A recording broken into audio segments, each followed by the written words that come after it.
I've always lived in the shadow of my older brother, Ethan. I'm not bitter about it, it's just the truth. He's built a thriving tech startup in Silicon Valley, while I've been struggling to get my own business off the ground for the past 6 years. Recently, I moved back in with my parents in their suburban home in Ohio to regroup and figure out my next steps.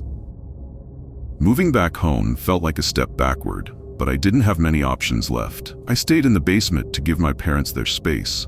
Honestly, it wasn't too bad down there. It was like a mini apartment, complete with a small kitchenette, a bathroom, a bedroom, and even a TV with my old PlayStation hooked up. I rarely went upstairs, and for the most part, I could live down there without feeling like a total burden.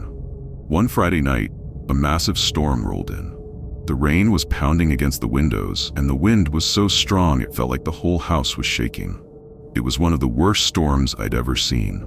My parents were out of town for the weekend, so I had the house to myself. I remember feeling cozy, lying in bed, listening to the storm rage outside. There's something about being safe and warm inside while chaos unfolds outdoors that's oddly comforting. Just as I was about to drift off to sleep, the power went out. Everything went dark, and I groaned in frustration. I figured the storm had knocked out the electricity, and for a moment, I thought about checking the breaker. But I didn't feel like dealing with it, not in the middle of a storm. Besides, I didn't even know where the breaker was. I decided to wait it out and deal with it in the morning. As I lay there, trying to get comfortable again, I heard something. A loud, unnatural thud against one of the basement windows. It sounded heavy, like something had hit it hard. My first thought was that a tree branch had broken loose in the wind, but the sound was too sharp, too deliberate. Reluctantly, I got out of bed, grabbed my phone, and used the flashlight to make my way over to the window. The basement was pitch black, and the only sounds were the rain hammering against the glass and the low rumble of thunder outside. I rubbed the sleep from my eyes and held my phone up to the window, squinting through the glass. What I saw made my heart stop.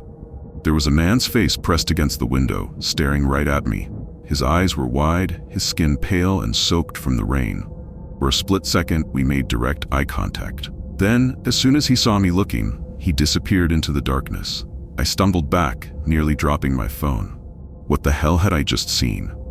My heart was racing, and I could barely breathe. But before I could process it, I heard another sound, footsteps. The floorboards above me creaked gently. Someone was in the house. Panic set in. I was home alone, and my house was being broken into. Worse, one of them knew I was in the basement. I checked my phone, ready to call 911, but the power outage had knocked out the Wi-Fi, and I had no cell service in the basement. I was trapped, cut off from the outside world. I tried to calm myself and think through my options. I couldn't just sit there and wait for them to find me, but I didn't want to confront them head-on either. It was a lose-lose situation. I decided to try sneaking upstairs, slipping out the front door, and calling the police once I was outside. Keeping my footsteps as quiet as possible, I made my way up the basement stairs. When I reached the top, I peered around the corner and saw 3 figures with flashlights moving through the pitch-black house. My heart sank. One of their flashlights panned across their body and I saw it. A gun. I froze. Every muscle in my body tensed as I watched them murmur to each other in low voices. Then, one of them said something that sent chills down my spine. "Jake's in the basement. Go find him." How the hell did they know my name? I backed down the stairs as quietly as I could, trying to steady my breathing, but inside, I was losing it. I knew I didn't have much time. They were coming for me, and I had no idea what they wanted. I looked around frantically for a way out. The only option was through one of the basement windows, but they were all sealed from the inside. I grabbed a nearby stool, climbed up to the window well, and smashed the glass with my elbow. Shards flew everywhere, but I didn't care. I scrambled through the broken window, pulling myself out into the rain. The downpour soaked me instantly, and I ran through the mud, trying not to slip. Once I was a safe distance from the house, I finally got a signal and called 911. My hands were shaking so badly I could barely hold the phone. By the time the police arrived, the intruders were long gone. They'd stolen a lot of stuff: electronics, jewelry, cash. The power outage had been intentional, no surprise there. My parents were furious when they got back, and they threatened to kick me out. I had to beg them not to, insisting there was nothing else I could have done. They eventually calmed down, but I'm still shaken by the whole ordeal. To this day, I have no idea who those people were or how they knew my name. I hate thinking about what might have happened if they'd found me. It was a cold evening in late February, a few years back. I had just returned home from work around 11:30 p.m. My name's Jake, and I was 34 at the time. I'd been pulling long hours at the office, and by the time I walked through the front door of our suburban home in Springfield, Illinois, I was completely drained. All I wanted was to crack open an ice-cold beer, kick my feet up on the couch, and zone out for a bit. There's something about that first sip after a grueling day. It just hits different. I didn't even bother turning on the TV right away. Instead, I sat there in the dim light, eyes closed, feet propped up, trying to push away the nagging thoughts about how overwhelming life had become. After a few minutes, I grabbed the remote and started flipping through channels, but nothing caught my interest. Frustrated, I gave up and decided to enjoy the silence. Honestly, peace and quiet felt like a rare luxury at that point. But of course it didn't last. About 10 seconds later, the lights in the entire house flickered and then shut off completely. You know that faint pop sound right before the power cuts out? Yeah, I hate that noise. For some reason, our house had a history of losing power every now and then. Still does, actually. My first thought was to check if it was just us or the whole neighborhood. I stepped outside, closing the door behind me to keep whatever warmth I could inside. It was freezing, probably in the low 30s, and I could see my breath in the air. I glanced around and noticed that at least one house down the street still had its lights on. Great, so it was just us. I sighed, already dreading the hassle of dealing with the breaker box. I turned back to go inside, but when I tried the front door handle, it wouldn't budge. I froze. What the hell? I jiggled it a few more times, but it was definitely locked. Emily? I called out, banging on the door. My wife, Emily, was 31 at the time, and she was usually a light sleeper. Maybe she'd woken up and locked the door without realizing I was outside, but there was no response. I tried peering through the window, but it was pitch black inside. Panic started to set in. I ran around to the back door, but it was locked too. That was weird. Emily almost never locked the back door. My heart was racing now. I hurried to the side of the house where the breaker box was, and that's when I saw it. The garden hose, which I always kept neatly coiled, was sprawled out in the grass just below the breaker box. That's when it hit me. Someone had cut the power on purpose. Without thinking, I sprinted to the nearest window and strained to see inside. This time, I could make out two flashlights moving erratically through the darkness, like someone was rummaging through our stuff. They were rummaging through our stuff. My blood boiled. How dare they break into my house while I was literally standing right outside? I reached for my phone to call 911, only to realize I'd left it on the couch. Cursing under my breath, I decided to run to my neighbor's house to use their phone. But then another, more terrifying thought hit me. Emily was still inside. She was probably asleep, completely unaware of what was happening. I couldn't leave her there. I ran back to the house and grabbed a few loose rocks from the yard. I started hurling them at our bedroom window, hoping to wake her up. On the third throw, the window opened and Emily's face appeared. Before she could say a word, I whispered, "There's someone in the house. Hide in the closet, now." She didn't ask questions, just disappeared from the window. I sprinted to my neighbor's house, banged on the door, and quickly explained the situation. He handed me his phone, and I called 911. I waited on his porch, my heart pounding, praying Emily would be okay. The police arrived about 10 minutes later. I ran out to meet them, explaining everything as fast as I could. They stormed the house, but by then, it was too late. The back door was wide open, and the intruders were gone. They'd taken a lot of our valuables, electronics, jewelry, cash. Emily was shaken up, and honestly, so was I. What she told me and the police made me furious at myself for not protecting her better. Apparently, just seconds after I told her to hide, she heard someone kick open the bedroom door. The intruder walked in, cocked a gun, and stood there in silence, listening. Emily said it was the most terrified she'd ever been in her life. To this day, I can't shake the guilt. What if I hadn't gone outside to check the power? What if those intruders had found her? The scariest part is, we still live in that house. We've added security cameras and an alarm system, but sometimes late at night, I can't help but think about how differently things could have turned out.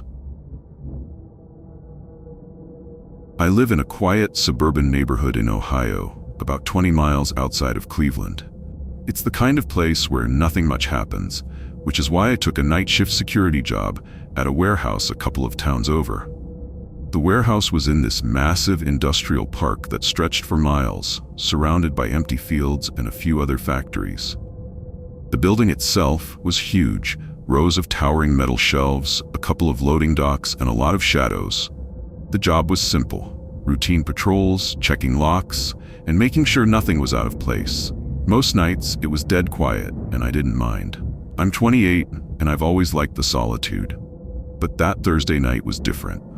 It had been raining all day, and by the time my shift started, it was a full-blown storm. The kind where the wind howls and the rain comes down in sheets.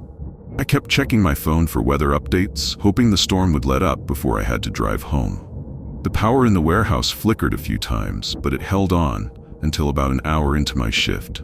That's when everything went dark. Pitch black. I groaned. Of course, I was the only one there that night, which meant it was my job to get the power back on. I'd been trained for this kind of thing, but I never thought I'd actually have to deal with it. Grabbing my flashlight, I stepped out of the security office and started heading toward the breaker room. The warehouse was eerie in the dark. The silence felt heavier, and every little sound, the creak of the roof, the rattle of the metal shutters, seemed amplified. My footsteps echoed like I was walking through a canyon.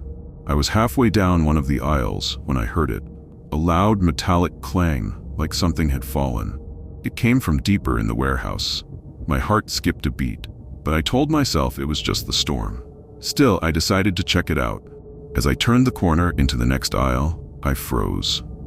There, about 50 feet ahead, was a faint beam of light moving along the shelves. It looked just like my flashlight, but before I could call out, the light clicked off. No one else was supposed to be there. My mind raced. Was I imagining things? I gripped my flashlight tighter and moved closer. When I reached the spot where I'd seen the light, there was nothing, just rows of crates and shelves stacked to the ceiling. I started to panic. I knew what I'd seen. I thought about calling the police, but what would I even say? "Hey, I think I saw a flashlight?" It sounded ridiculous. I kept moving, trying to shake off the unease. That's when I noticed a strange smell, musty and metallic, like rust or stagnant water. It was coming from one of the loading bays, a darker part of the warehouse where the crates were stacked floor to ceiling. I followed the smell, my flashlight beam bouncing off the polished concrete floor. And that's when I saw them. 2 sets of wet footprints, leading into one of the storage aisles. My stomach dropped. I wanted to turn around and call the police right then, but I couldn't. If someone was in here, it was my job to handle it. Curiosity, or maybe stupidity, got the better of me, and I decided to follow the trail. I kept my flashlight low, not wanting to give away my position. As I got closer, I heard something. Faint whispers, like 2 people having a hushed conversation. I couldn't make out the words, but the tone sounded urgent, almost tense. I clicked off my flashlight and held my breath, gripping the taser my company had issued me. Slowly, I crept closer to the sound. When I turned the corner, I raised my flashlight ready to confront whoever was there, but there was no one. The whispers stopped, and the aisle was empty. I was officially freaked out. I decided to forget a bet about the power and just get out of there. As I turned to leave, I heard something scrape across the floor. I swung my flashlight around and spotted a crowbar lying a few feet away. It hadn't been there before. My heart was pounding now. Whoever was in here wasn't just messing around, they were armed. I yelled, "I'm armed," which was kind of a bluff since all I had was a taser. I didn't wait for a response. I turned and ran, weaving through the aisles as fast as I could. Behind me, I heard footsteps, heavy, fast, and getting closer. I didn't dare look back. I just kept running, my flashlight beam bouncing wildly as I tried to navigate the maze of shelves. After what felt like forever, the footsteps faded. I paused to catch my breath, my heart hammering in my chest. When I was sure they weren't chasing me anymore, I made my way to the exit and bolted outside. I called 911 as soon as I was clear of the building, my hands shaking so badly I could barely hold the phone. The police arrived quickly, but by then, the intruders were long gone. The officers were helpful.